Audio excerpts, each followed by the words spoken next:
Karen, thank you for your time to be able to do this interview in a very intimate setting in your studio. Hopefully, we'll get a round of the artworks as well. And it's quite fascinating. I feel that we are sitting in Saligao, Goa. This is the place where Souza spent his childhood and painted quite a few of his works, showing these red lanes and the landscapes of Saligao. And we're sitting exactly in the same place with his daughter, Keren, an artist in her own right. And we're going to be chatting to her about her influences, her background, some questions about her parents, some questions about Solomon, who's the next generation, and take it from there. So I'm joined with Harsharan, who's also going to be asking questions. And so I'll just get started, I guess. Karen, so can you walk us about your influences? So a question that, being the daughter of an important artist or having grown up with artworks from your father all around you as a child. I mean, there must have been some influences, obviously, but having said that, you've yourself had an art education, and we see some of the works from your college exhibition days. I mean, they are very different. I mean, this is almost, it's very dark, frankly. So we just want to understand your influences, what influenced you, and you have. I mean, as I mentioned to you, as we discussed yesterday. I mean, you are a deeply philosophical person. I can make that out, and so there's a lot of theater, there's a lot of music, there's a lot of other things in your art as well. So I just want to understand, get your, uh,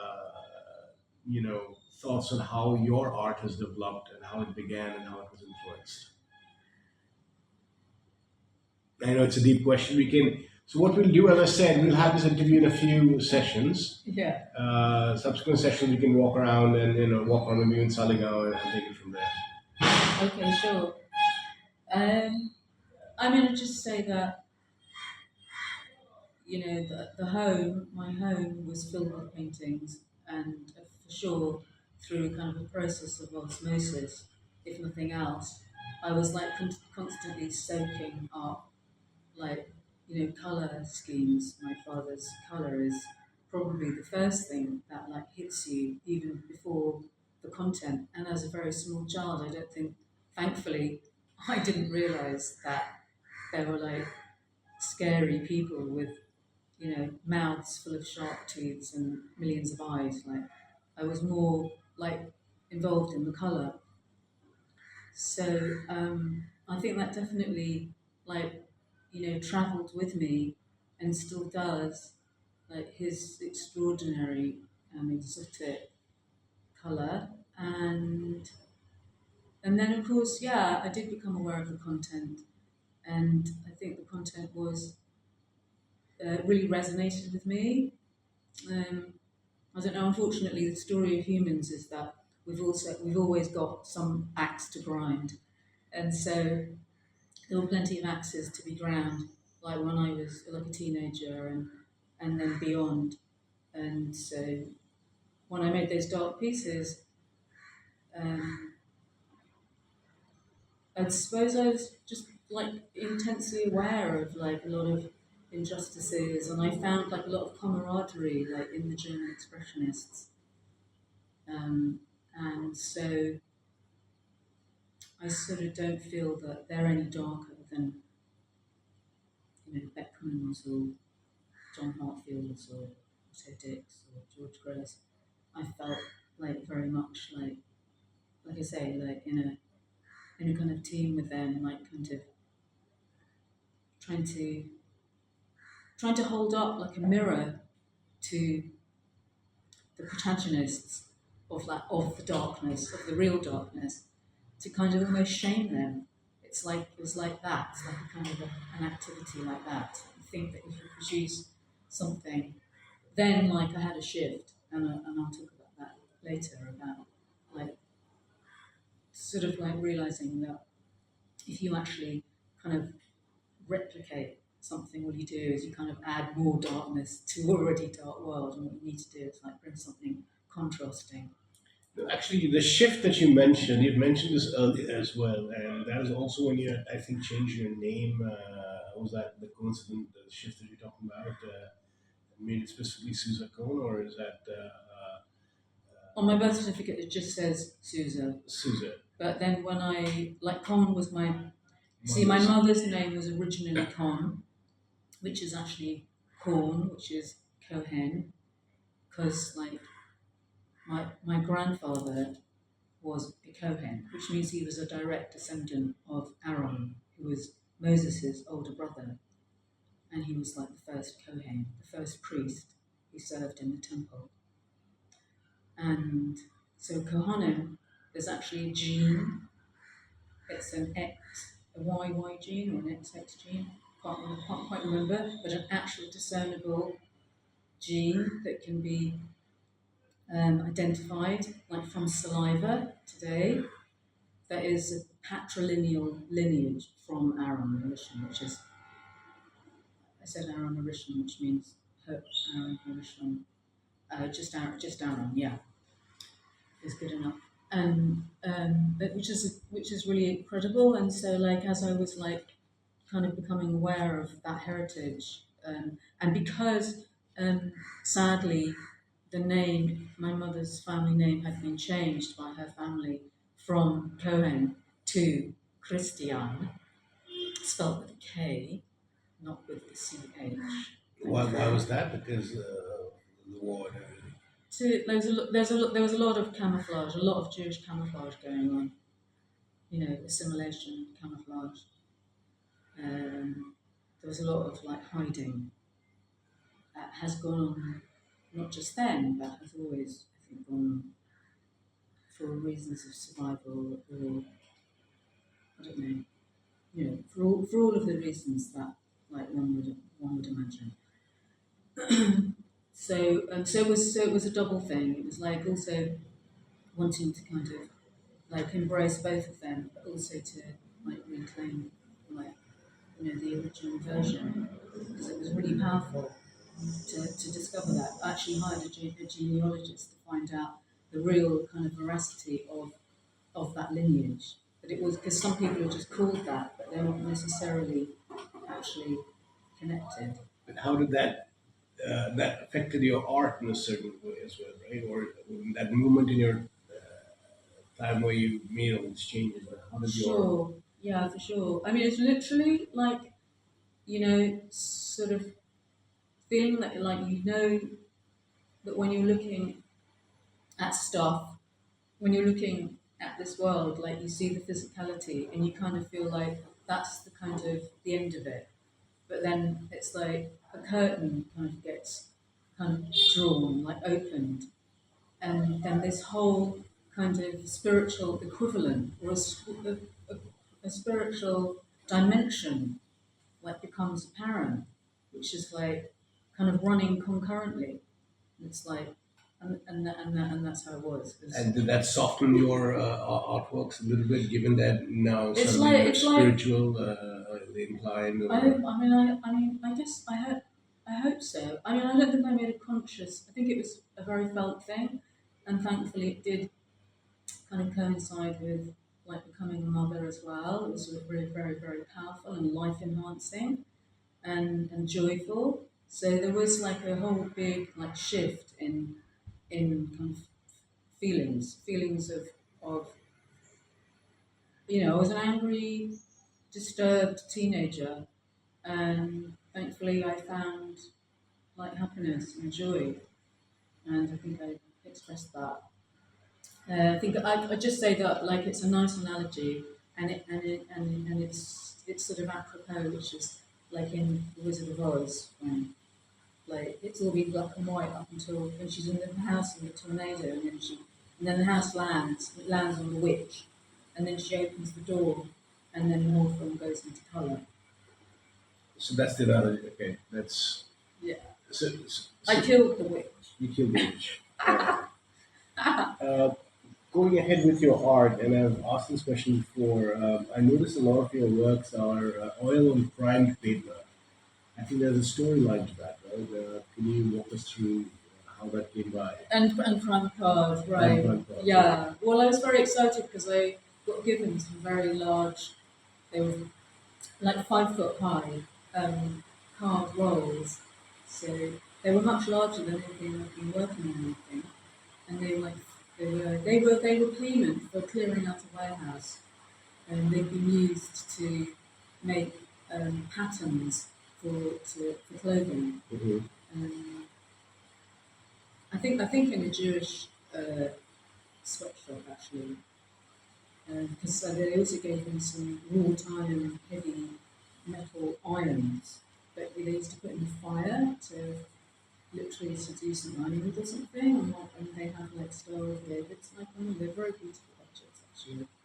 And actually, I think some of them feature in some of my still lives. In any case, it was thrilling to get this card, and I came from a very frugal home. My mother was a Holocaust survivor, and so because of that, she was very careful about everything, and so I grew up like that as well. And um, it was like an opportunity, I suppose, for me to. It was definitely an exciting opportunity for me to like make some oil paintings. So at that time, like, I actually rented a studio. It was in an ex-Yardley cosmetics factory. It had like I don't know several hundred artists in the East End of London. It's now been bulldozed and it's now like underneath where they built the Olympic Village. But it was like an amazing old Victorian building and had a studio there, and I took these hard rolls and primed them with gesso and like, made some of my first like significant oil paintings that are really like I really feel like they expressed a lot, and um, they were really transformative. They were very different. They were like me finding my own voice. It was like completely different from my father's. Yeah, I agree. They look very different. You spoke about your mother. Let's just focus our attention on her a little bit, Yeah, because it's always nice to talk about uh, an artist like FN Souza today. I mean, in the 70s and 80s, he wasn't. I mean, he was an important artist, but at least by the Indian art world, he still hadn't gotten his due as such. So he wasn't a famous artist, I'm sure, at that time. Now he holds the records, of course. But there must have been a lot of influences from your mother as well. And given how she was a Holocaust survivor, as you said, we're just curious to hear your views or your influences from your mother as regards art, theatre, music, encouragements. Uh, having at some point, I think you grew up with her, right? Because Souza FN had moved to New York. yeah. So, what are here those sort of experiences and influences regarding from your mother's side? Sure. So yeah, so my mother, yeah, she was I think more a Holocaust refugee, I'd say, because thankfully she didn't actually go through the camps, but her sadly her mother did. But she didn't really come to know that actually. She knew that her mother had got taken to Theresienstadt, but she didn't know what happened to her beyond that, thankfully. But so she was a Holocaust refugee, meaning that she had to completely uproot herself as a teenager, actually. And she was an only child, and she travelled across Europe alone on a train. And she didn't have, she had enough of a Jewish identity that when they got on the train the first time at a border, which must have been a border with Germany, I guess, and they said, "Hands up, Jews." And she put her hand up, not knowing what her fate would be. And she was returned. She had to go back, all the way back. So she went back to her mother, who she'd probably 12 or 15, 20 hours before had said goodbye to. And then 3 weeks later, she managed to get herself another ticket. Um, and yeah, she built a life for herself. She learnt English from scratch, literally. And with that, she won herself a full scholarship to RADA, Royal Academy of Dramatic Arts, which is like a very prestigious acting school. And she became a film and stage actress. And she had a real passion for theatre and culture, literature, classical music that she shared with my father. They, he was extremely literary as well, extremely well read. They both like really like were readers and yeah. So this would kind of, I guess we still have to speak about the influences your mother may have had on you. So Yeah. I'll wait for that answer, and then I have a follow-up question on. Okay. Well, you know, we had Radio 3, which is the classical music British radio station, on all the time in the background. And like every now and then, if there was like, you know, Brahms's clarinet quintet, she would like come dancing out of the kitchen. Listen, listen, listen, listen to this. And she was just ecstatic about like phrases in music, and she drew my attention. It was an education, and I actually came to know, you know, I could recognise like what I was listening to, which composer it was, and I could actually hear like influences. Like I could tell that, you know, that Vodra had listened to Brahms or whatever it was, and you know, like Beethoven had listened to Haydn, and it was like very enriching when you know more, then you can bring much more like pleasure and understanding, appreciation to all of that. So and thanks to her, she that was, you know, her a big part of her education, um, and of course she also um, was very interested in painting and art and the German Expressionists, and also the equivalent in the theatre. So Kafka, of course, and Artaud. So this would be a good segue into the next question. And in terms of timelines, I think you have said, but not entirely sure, that your father must have met your mother around 1952 or approximately. Maybe later, I think, because I'm not sure what year Shelley was born, actually. So, let's see. Shelley was born in 1950, then probably about 53, 54, I think, yeah, maybe.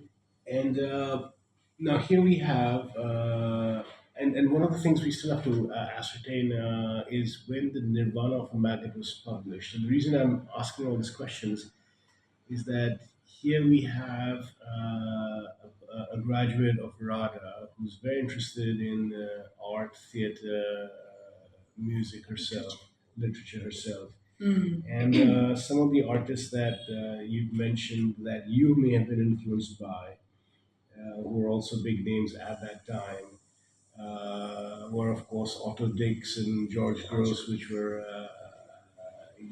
anti-war, anti-fascist painters, if you may. Yeah. Then you mentioned Kafka, who was also like a similar background as your mother, and Kafka, obviously the his the metamorphosis, the transformation of George Samsa into an insect.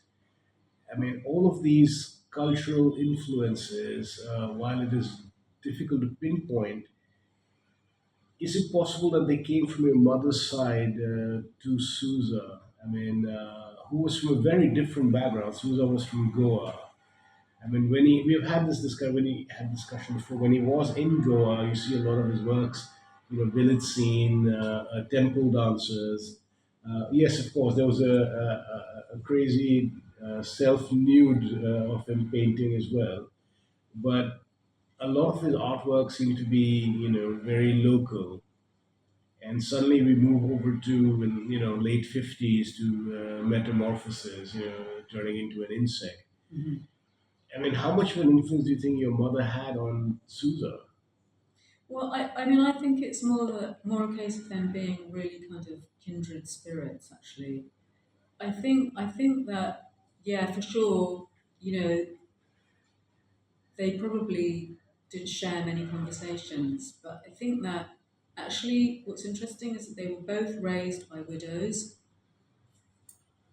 which is really sort of something interesting to consider, and um, they really did have like a lot in common. They shared tremendous interest and um, intellectual kind of appreciation and hunger for and a way of like explaining like life and society, and they were they were both at that time sadly the only kind of solution to many of society's problems were to be very left leaning. To be right wing was to be considered like capitalist pig, which is kind of it's not so simplistic today at all. In fact, it's kind of completely swiveled around. It's like quite peculiar, but they they definitely were um, like yeah Yeah, so there was a time in which intellectualism was associated with leftism.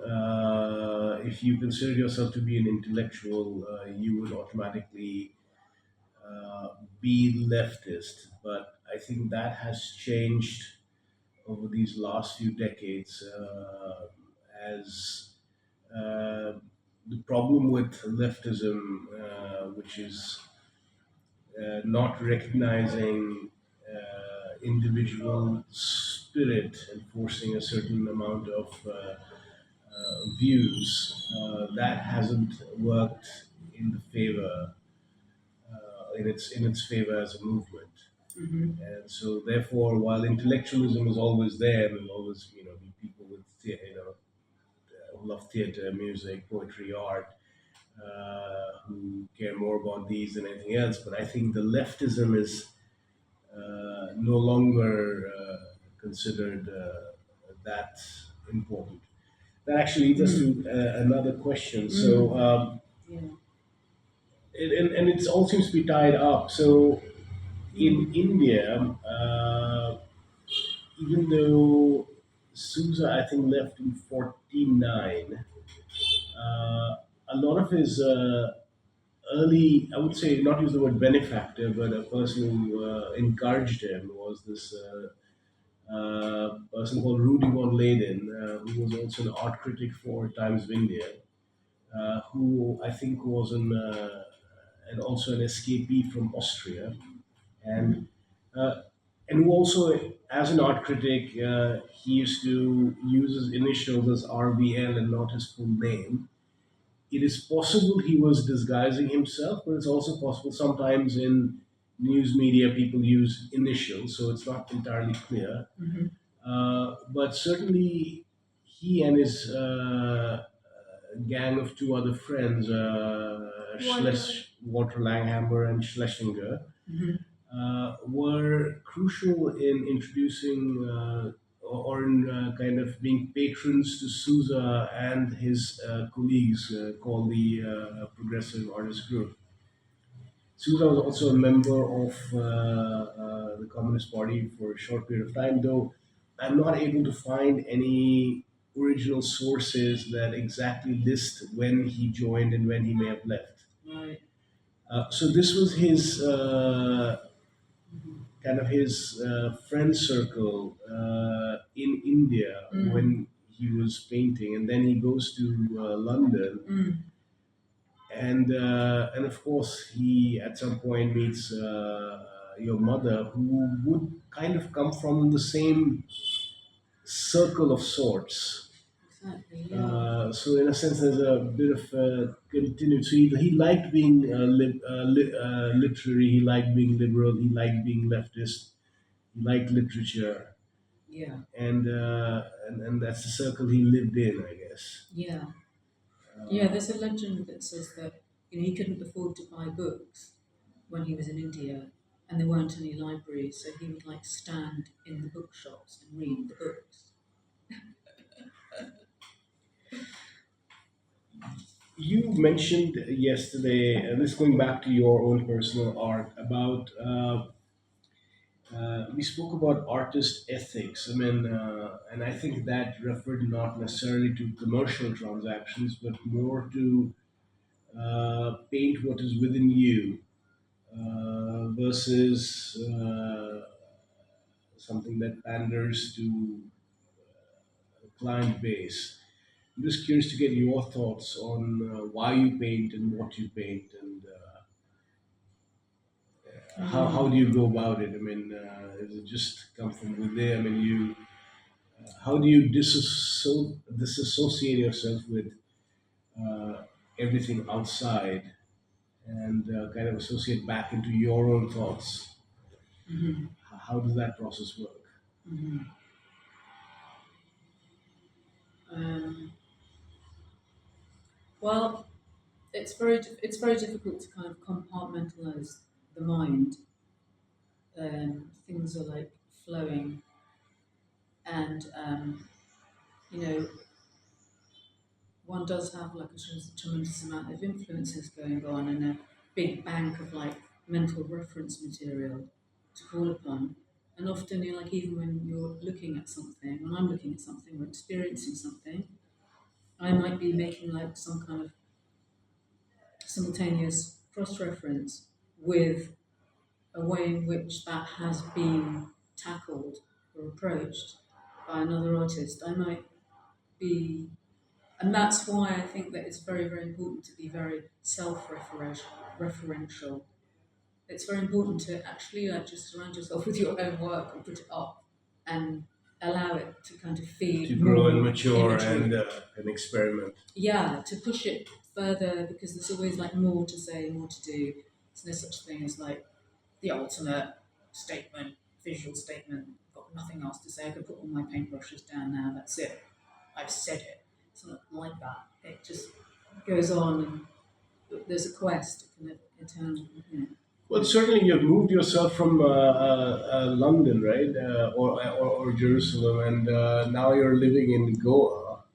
And initially, you were in a very, as you politely described, in a very rustic place where you were attacked by a million mosquitoes from 5 to 6 p.m. Don't forget about the frogs. What But were they other didn't frogs? attack They me. didn't attack They you. didn't attack. They were very cute. And it's interesting. Yesterday, when you're coming back, you made a note that look, this the road itself is so red. This is exactly kind of what's your upbringing, and you've completely transformed yourself into a different setting. So, how do you see yourself growing within this setting? What is Goa bringing to you? What is Saligao bringing to you? What is is your color palette changing? Is your landscape changing, or is it? Are you questioning more of your history, or focusing more on that? What? Definitely, all of those things, all of the above. Yeah, I just am plugging into my ancestral heritage. I'm feeling connected to my grandparents, my grandmother especially. Like I found out that she she actually came from Saligao, whereas my grandfather like came to join her here. Like, he didn't come from here. He came from another part of Goa. Um, There was this mention of another city called Asolna, but again, now that almost 100 years have passed, it's difficult to get record. So one of the trips we've planned today, in fact, after this interview, we're going to head to the Saligao Church okay, cool. I hope and it's still see open. if well today should be open. I don't know if their office will be open today, but Yeah, we'll start the process of seeing if they have any records from that time. that'll be amazing. Because one of the things that we have to also get down to is that in Saligao there is a house that's reportedly Souza's, but we need Evidence. evidence or some record that it indeed is. Exactly. Um, so that's our next point of contact. So um, we've spoken about life in London. I mean, you mentioned this one story about Belize Park, and So Souza moved away from Oh, London. Belsize Park. So how do you spell that? Sorry? Belsize. Belsize Park. So Souza moved away from London. Was it? I mean, he was successful, right? I mean, what? So a little confusing. I know he was successful, but yet there was some financial issues, and then he moved away to New York. Mhm. Can you put that in a bit more context? I mean, this was initially life you were going. You were born which year? Do I have to say on the screen? Okay. It's more guarded than the crown jewels, Okay. don't you realise? All right. It You'll must just have have to do it some must have research. I affected thought you your liked that. it must have affected your initial life a little bit. Um, it was huge. It was affected it. It was like I had to do 30 years of therapy because of it. It was an upheaval. Nuclear. It was equivalent to if a family is called a nuclear family, then when a family splits up, then that's a nuclear explosion, correct? So yeah, it affected me definitely.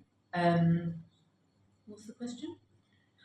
I mean, how did it affect, was that partly what caused those very dark exhibition in Ravensworth, or is that That was my degree share, by the way. right? So was that kind of affected by the nuclear family breaking up, or was I'm sure it was. I'm sure there was a whole kind of cauldron of there was a lot of frogs and scorpions going on, and that was you know um, yeah there was the whole backdrop of you know I don't know there was a lot of what can I say there was a lot of darkness, but that wasn't the question you'd I asked me. wanted more You'd of your asked me a life in different question. that town you mentioned. In 'Cause Belsize, Belsize, yeah. you want to know about our life in Belsize? Yeah, I mean, you mentioned that it's a huge palatial house, but yet there was some mortgage issues at the end, and unfortunately, the house did not remain.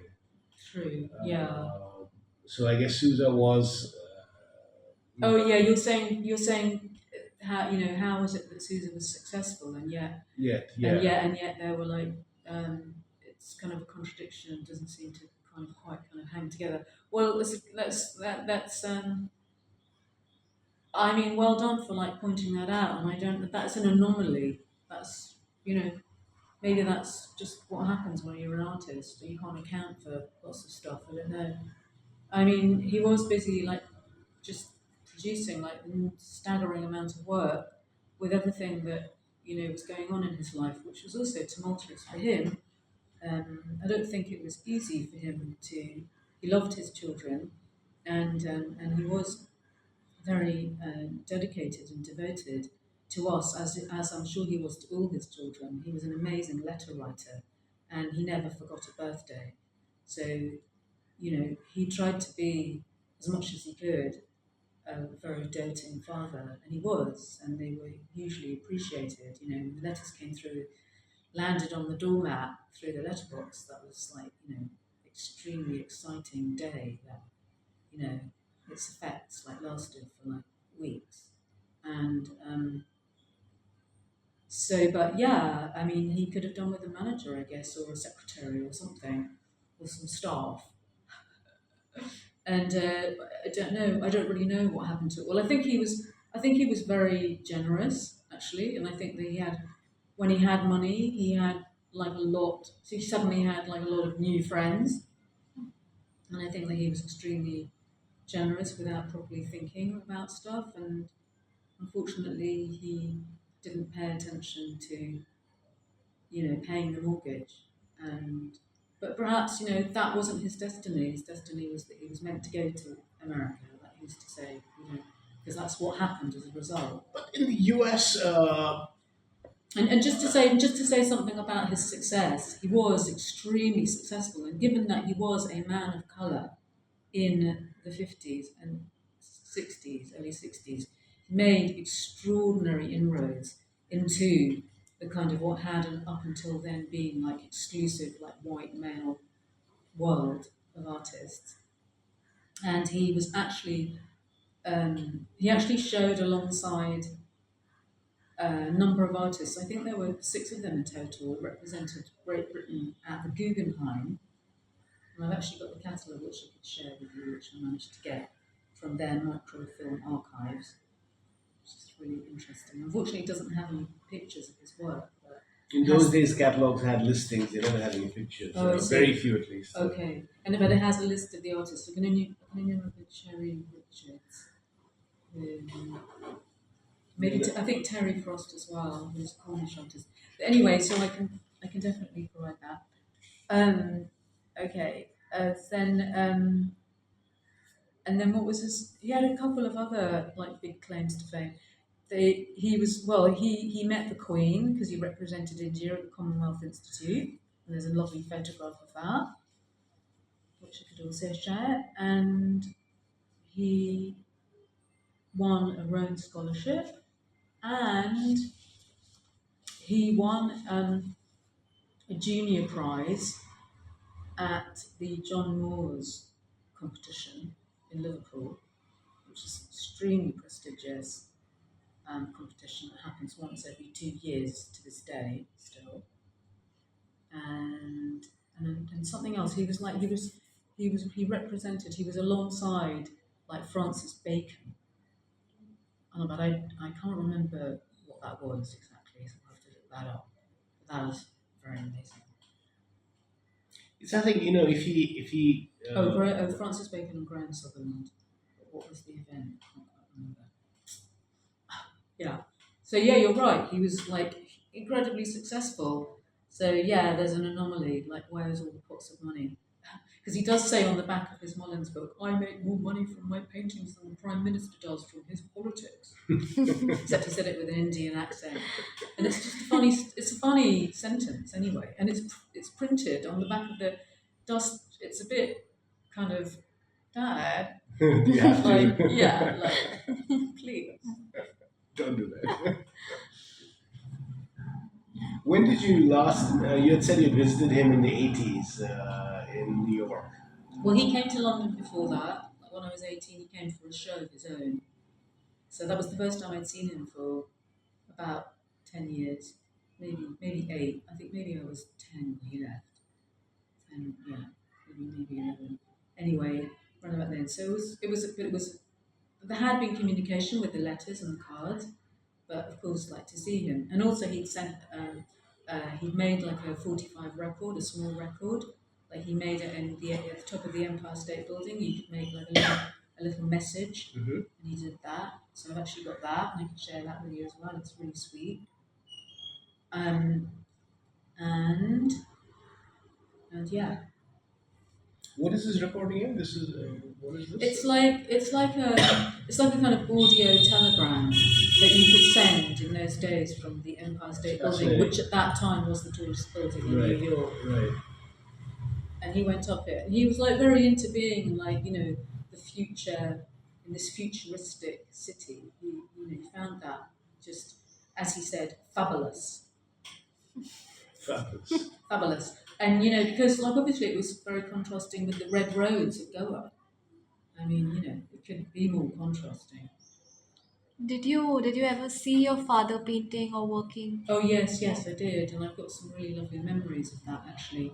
So there's a painting in the Tate. It was the first one that they received in the Tate Britain, as opposed to the Tate Modern, where the famous crucifix hangs. But in the Tate Britain, John Mortimer QC bequeathed, I believe, or maybe sold, I'm not sure, 2 saints in a landscape.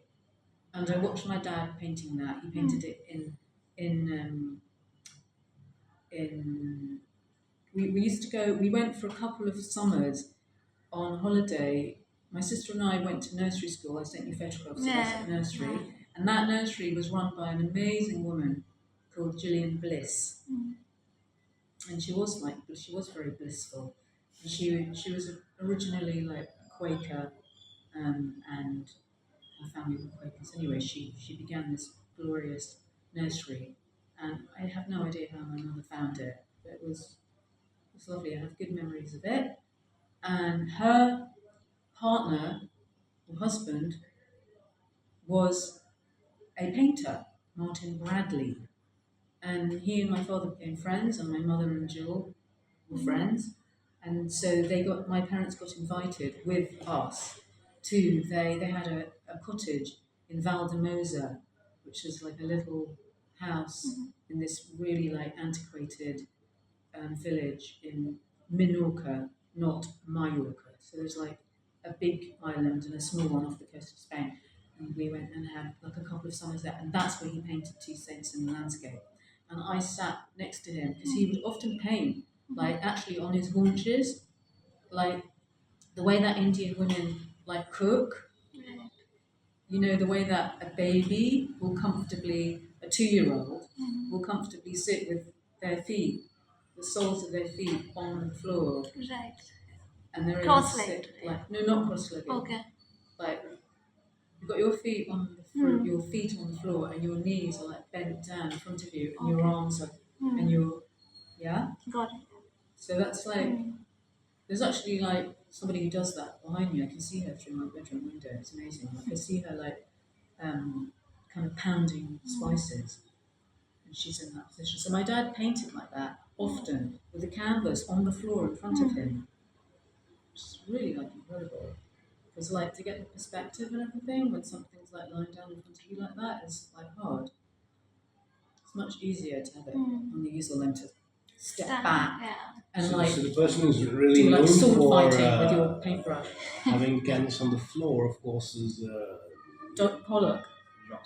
Jackson Pollock. Yeah, but so different. I mean, so different. Yeah, yeah. big painting versus so Yeah. very different. Yeah, true. Yeah, true. So like there he was painting, and it was obviously very fascinating. So he painted this man in a tunic and this woman who was kind of naked, and I was like all of like 3 or 4, and I said, but she's going to get cold. She needs some clothes. So he put a tunic on her as well. So if you X-ray the painting, you will see a bunch of layers. The original painting may not have the clothes. Okay. Maybe I don't know about a bunch, but maybe one, but Well, and maybe not. I don't know. But anyway, so they're both clad. Okay, well, thank you very much. I'm not sure if people heard those rains in the middle. It was Magical, dripping. And beautiful. Yeah. anyway, thank you very much. We will have a Pleasure. follow-up on basically kind of categorizing your artworks and the period of your artworks. So that's going to be the next set of interview questions. It may not be today, but thank you very much. And this is some very interesting perspective, and we're happy to. So I was supposed to have met Keren in Jerusalem, but my flight got cancelled, and I had to fly back to India directly. And then it was a few months back and forth, etc. So this meeting, I met you before, but this whole discussion and has been in the works for almost a year, possibly. We're going back and forth, and I'm happy to come to this stage where we're having a deeper conversation about art. And of course, I realize there's still lots to explore about Keren's art. Do you want to turn it around? Do you want to see you? Well, actually, you can add her Sharon as well. So Yes. yeah, They're not just voices. yeah, Look, we're not, they come. we're They're not just AI. a body. We're not AI robots yet. So we look forward to now. I mean, not now, but discussing in more depth Keren's paintings, and that's going to be the next set of interviews. So. And thank you very much. And this is very insightful, and we hope you enjoy Goa. And this is, I wouldn't call Goa the artistic capital of India, but certainly it's the leisure capital of India. So it's a good place to make art. It is. So can't have a better environment. Absolutely. Thank you very much. Blessed. Thanks you. to Harsha and thanks to Keren. Thanks.